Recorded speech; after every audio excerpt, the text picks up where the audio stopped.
this lesson is to show you how to create a lace design as a trim, which is called a brush, it's going to be a brush tool in Adobe Illustrator. So this is an example of what I mean by lace. So we're going to do a custom lace design. This is a larger scale, and then this one here up is a small scale that's going to fit on our bra. So I added it to my bra CAD in different places, so up to you where you want to put it, but the real goal is to create this lace design. So first thing I want to do is just get the body that I'm going to use, which in this case it's a bra CAD. So we did our front and back view of our bra. We're only going to use the front view to use for our lace decorative bra. So copy and paste the front view only of the grouped CAD that you worked on before. Have that ready. And then what you're going to do next is search for a lace trim design that you can then trace, and we'll talk about these tracings in a second. I'm going to skip over into the internet. So I'm going to toggle over to Google. And all I did was do a Google search of, and I said lace trim as my Google search item. So you'll see a bunch of images that come up under the word lace trim. So what I want you to focus on is you try and find a lace trim that inspires you, maybe something that's a little bit more simplistic to start because there will be a lot of tracing involved. So if you're feeling more advanced, you could pick something that's really decorative. I actually chose this one. And what we're going to do is you're going to copy and paste this design, whatever design you decide to do from the internet. You can actually do a right click over the image, copy image, if the image on the internet allows you to do that. Some images will not let you do a right click copy image. If they don't, you can also take a screenshot, which is Shift Command 4. And Shift Command 4 has this little crosshairs, and you can click and drag over the image that you want to copy from the internet, only if the right click copy image is not available. So once you copy it, if you do a screenshot like what I just did a second ago, what's going to happen, it's going to end up on your desktop. If you did a right click copy image, it'll just copy in here. So you'll just paste, sorry, let me paste it. Oh, let me do that again.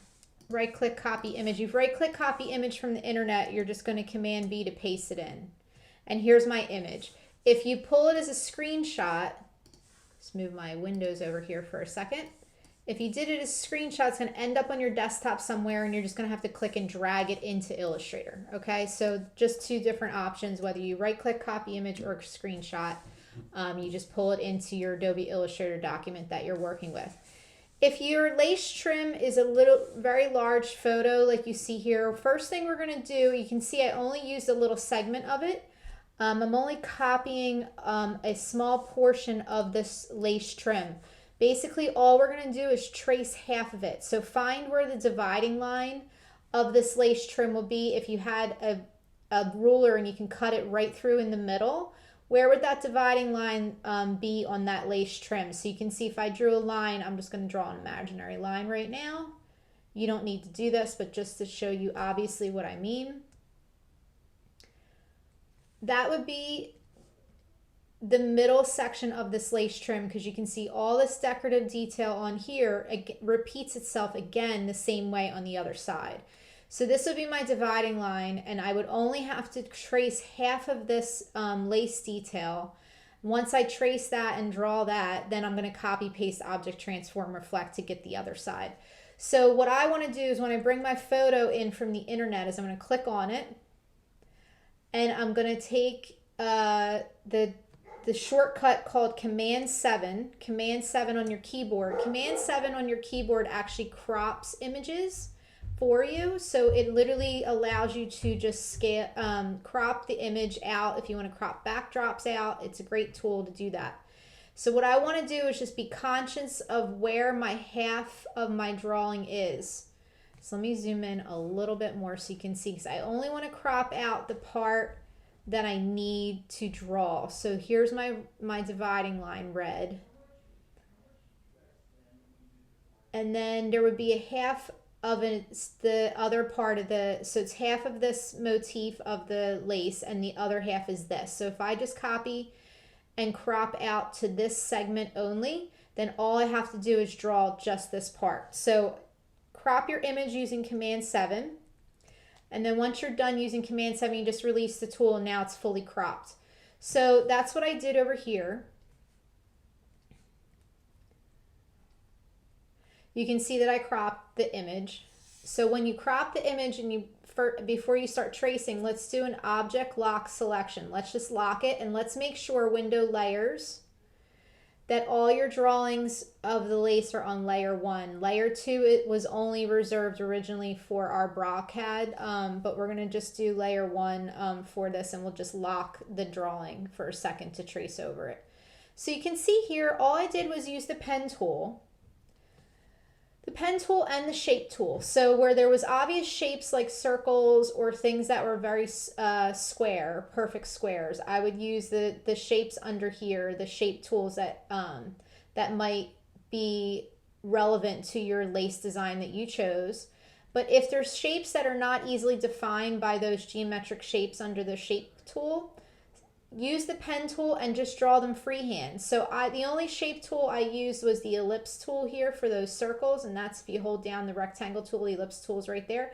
I used that here because there was very obvious circles in my lace design, so use the shape tool for that. The rest of them I drew with the pen tool. So all you're gonna do is just trace over and outline the outlines of the shapes that make up the lace. Don't worry about the white fill inside. You're really just outlining the shapes around the lace. So consider the white fill almost like empty space, because you can see over here I don't have it in there. So it's really just like creating outlines of all the shapes in your lace. So all you have to do is go through it. And again, even this part, let me zoom out for a second. Even this part of the lace, even though I cut it in half and I cropped that photo in half vertically, you can still see there's actually half of the lace on my particular design right through the middle. So all I had to do is draw all this top part up here once, and then once I did it, I grouped it all together, and then I copied Command C, Command B, copy pasted it, and then I object transform reflected it and reflected it down here. So because all those same things repeated down below. So if your lace design warrants it and you have obvious places that repeat themselves either left to right or top to bottom, just do a half a drawing of the lace and then group it and then copy and paste it and bring it to the other side where you know it obviously repeats again. So this part in here I had to draw freehand because that didn't have a top and bottom to it. Like this had a top design that I just copy and pasted, bring the bottom design. This had its own segment in here that I needed to draw loosely. So once I've drawn all those details and I have my picture behind it locked, so then I can grab and take the black arrow, hover over all of it. I can do an object group, and then I can copy and paste it. And then I copy and pasted again and object transformed it again. So now you see here, I have two pasted copies. They're both grouped. And I have a left side and a right side. And now the goal is to bring the two together. First thing I want to do is bring those two pasted copies together is I want to click on both of them. So hold shift with the black arrow and select both. I want to window align it so that it's perfectly flush at the top. So let's go to window align because we're going to join our points in the middle. So just like you do with a half of a garment CAD, when you copy and paste it, you're going to window align it first, and then you'll start to join your points in the middle. So window align, we're going to go to vertical align top, which is this button right here.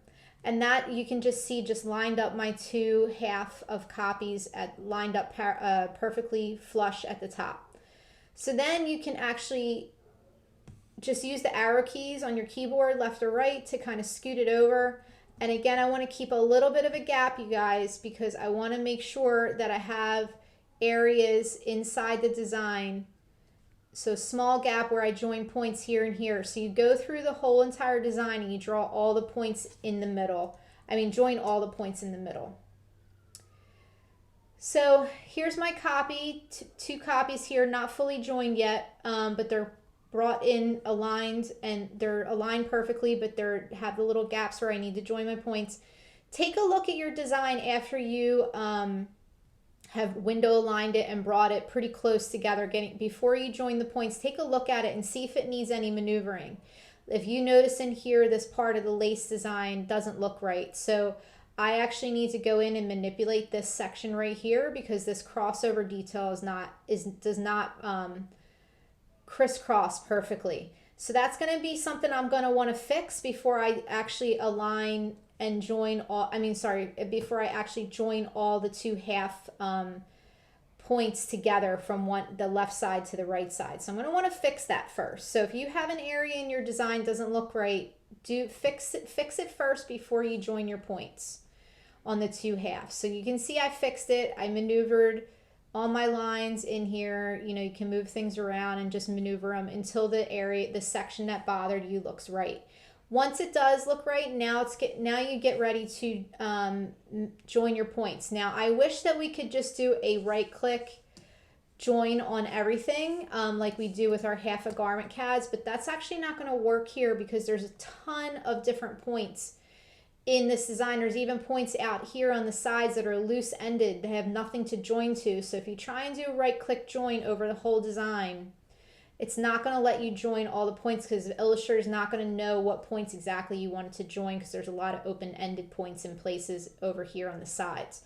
So you're going to actually have to go through the design all the way straight through the middle where all the gaps were. I closed some of the points here, but I left some down here at the bottom half so you can see how I'm going to go through the design straight through the middle, and I'm going to manually join all my points together so that the two halves become one.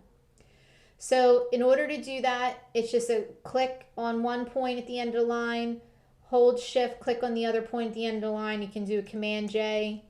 You also could do a right click join, but again, you have to manually, you can't just hover over the whole design and say right click join like we do on our garment CADs. You actually have to zoom in, and remember our zoom tool right here, zoom tool, so you can zoom in and get up close into the design and see where all the points are that need to be connected and joined. So you'll have to click on one point, hold shift, click on the other point till both points are blue. You can also do a right click join, but you have to manually pick those points, or Command J, either one works. And then you just keep going through your design in those areas, and you just keep on closing those gaps between the left side of the half a drawing and the right side of the half a drawing until they're all those gaps are shut. Okay. The next step is going to be after I've created my fully joined piece, I can hover over the whole entire lace drawing, and I do an object group to select all of it so that it's one whole unit, not two halves anymore. And then I can scale it. So I'm going to do a copy paste just so I have my option that I can show you the scale, but you'll just scale yours directly. So there's a tool here called the scale tool right here. I'm pointing at it. You can use the scale tool, or the black arrow has a scaling function. If you hold shift, the black arrow, you can just scale like that. But I do want to show you the scale tool. The scale tool, if you click on it, the way to use the scale tool is hold shift again, because if you want to keep the lace proportional and you don't want it to be skewed, which I would think that you don't want that to happen, is you're still going to hold shift, but instead of pulling from whatever side, you're going to pull directly from the top left-hand corner. And you're just going to pull inward. And it just scales really small automatically for you. But what I want to show you about the scale tool, say for instance, if I use it this way, watch what happens when I pull it this way. See, now it's scaling, but it's scaling and skewing and squishing my design.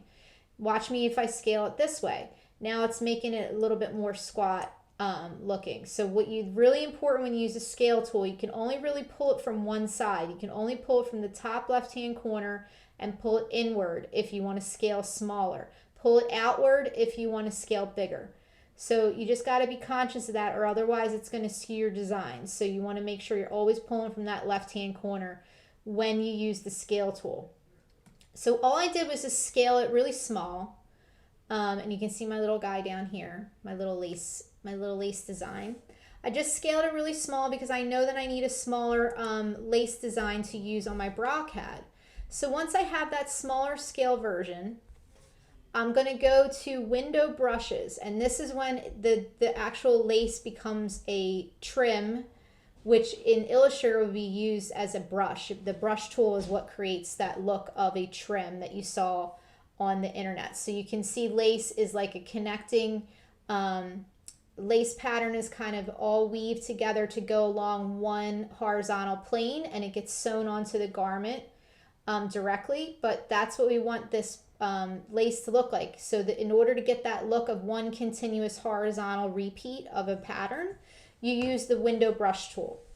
So once I have my little small scaled version of my lace, I'm going to take the black hair, highlight it over the small scale version, and I'm going to just, all I have to do is open up window brushes. You can see there's already some brushes in here.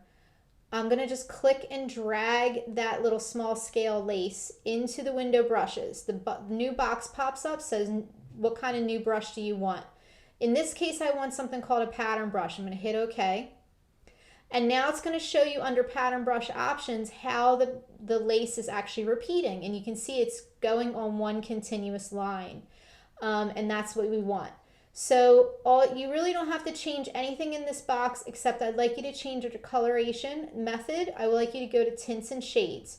And by you choosing tints and shades, that allows the lace later on to be recolored in any color that you want it to be. I started off with a red lace, and now I can recolor it to anything else. As long as the coloration method is under tints and shades, I'll have the option to recolor later. Hit OK.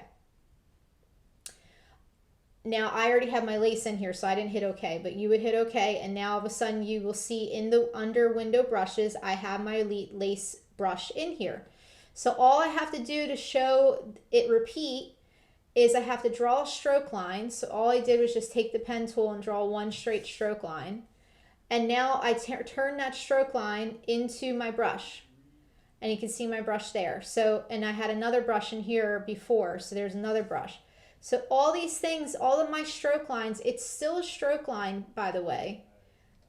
Even though it's got a pattern, don't be confused. It's still a stroke line because you can see our blue line going all the way through. Instead of it looking like a solid line, now is actually a decorative brush. So that's the really cool thing about, and you can make brushes out of any pattern repeat that you make. As long as you click and drag it into window brushes and make a stroke line, you can click on the brush and it becomes that for you. So now I got my brush, super excited. And you can see under the brush, if you ever wanted to recolor it, you can click on the brush, and just the brush is always a stroke color, never a fill color. And you can just double click on the brush and change it to whatever color you want. So you can see I had a red to blue.